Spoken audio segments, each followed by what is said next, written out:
yung tinulungan na stage 4 from Qatar. Opo. Kaya kumontak po ako sa DMW Idol. Ipinasa ko po sa kanila din ng November 27 po lahat ng requirements ko nung na umuwi po ako ng ganitong date. Yung mga gamutan ko po sa ibang bansa. Opo. Nag-stay po ako doon, Idol, kahit po hindi po ako makapagtrabaho kasi hinabol ko lang po yung libre pong gamutan. Kasi Okay. alam ko po dito sa Pilipinas po ay medyo malaki po ang magagastos. Pag And then, OFW po kayo, yun nga ma'am, wala po. ka dapat kayong gastusin. Wala. Sagot po Yes, lahat yan ng OFW hospital. Opo, Idol. Kaya po ay nangako po sa akin ng BMW na dadalhin po nila ako. Kaya lang, yung huling pag-uusap po namin ay hindi na po din po sila nakapag-reach Kailan po out sila ulit nangako? sa akin. Kailan po sila nangako, ma'am? Nung ano pa po, November po or first week po ng December kasi nagpa-hospital na po ako, Idol, kasi hindi ko na po talaga kaya, which is 10 days po ako sa hospital. Halos 300,000 na po yung naging bill ko. Kaya lumabas na rin po ako kasi wala na rin po akong pambayad. Okay.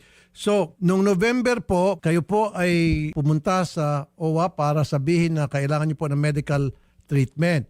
Opo. At nirefer po kayo sa OFW hospital. Ni-repair po nila po ako. Sabi po nila doon pumunta sa region nyo, which is sa Mindoro po, sa region Okay. 4B po. Ano nangyari po doon sa region niyo? Doon sa nirefer na hospital para sa inyo? Wala po, Idol. Bali po, ang sabi po nila sa akin nung nagpapasa po ako ng requirements, sabi ng nanay ko, mga kailan po kaya kami makakakuha po ng benefits po para magamit namin sa hospital. Sabi po ng OWA po sa mama ko, baka mga 5 buwan po. Sabi ko, Huh? buhay pa po kaya ako nun?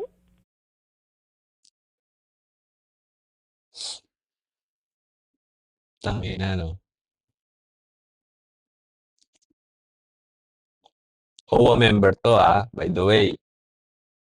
Sabi ng OWA, magpo-member daw kayo sa OWA. Kumuha kayo ng OWA e-card para daw kayo ay mas mabilis na matulungan. Kasi pag meron ka daw OWA e-card, may mga access ka. Medical, financial, medical assistance, MedPlus kung tawagin, education assistance, kung ano-ano pa. Putang ina.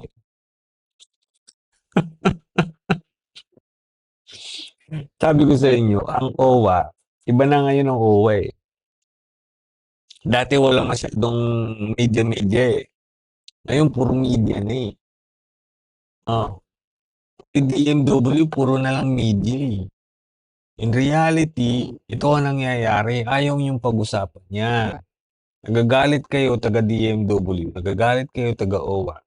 Kapag merong isang taong nagre-react sa mga napapanood namin kagaya nito, magsasabi ba to kay Tulfo, Senator Tulfo, kung hindi to